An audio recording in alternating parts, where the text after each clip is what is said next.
Good evening. I just want to take the chance to show you how to cook the taro vine. Ayan. Pakita ko na sa iyo, Be, yung paano iluto yung takway. Ito siya, oh.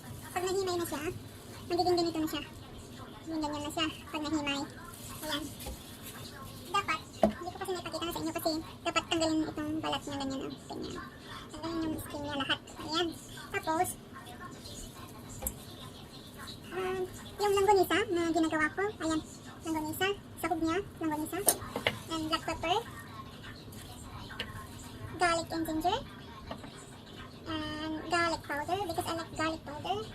This is the one, garlic powder, and of course, yung vinegar natin, and then the best ingredients is bagoong, takbat kayo ka, no?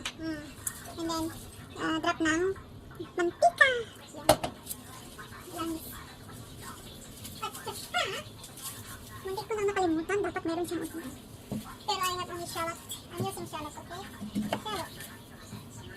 Ayan, gawa ko na ako kasi muntik ko lang nakalimutan. Masarap siya. This is my way how to cook takway pinakbot. Yan.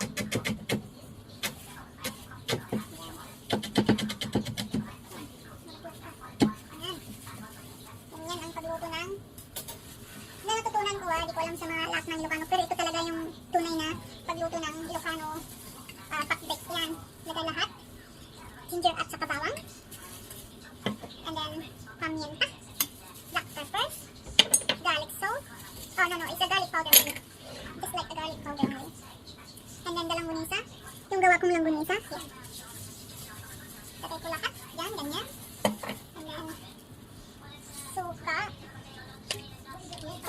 Pupunti na lang ito, kaya, ayan, pupunti na lang, kaya ilagay ko na lang lahat, yan, yan, ubos na, yan, ubos na, and then, of course, the best and the important ingredient is bagoong,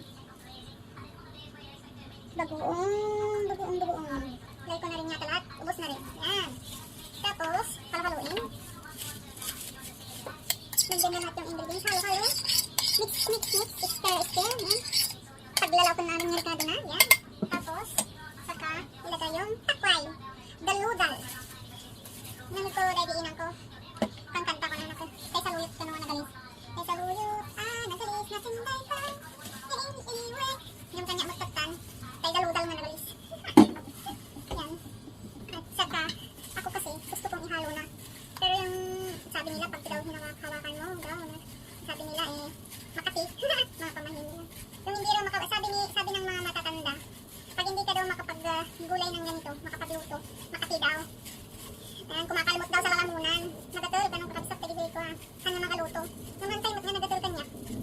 Subukan tayo Yan. Tapos, ibasit nga. Ganon. Ayan. Ito lang tiga-adol pang luto lang. Yan. Pakdi.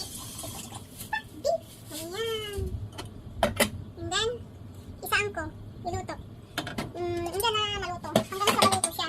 Pero hindi ko alam kung anong oras siya maluto. Ilang minuto. Depende kasi kung makunat yung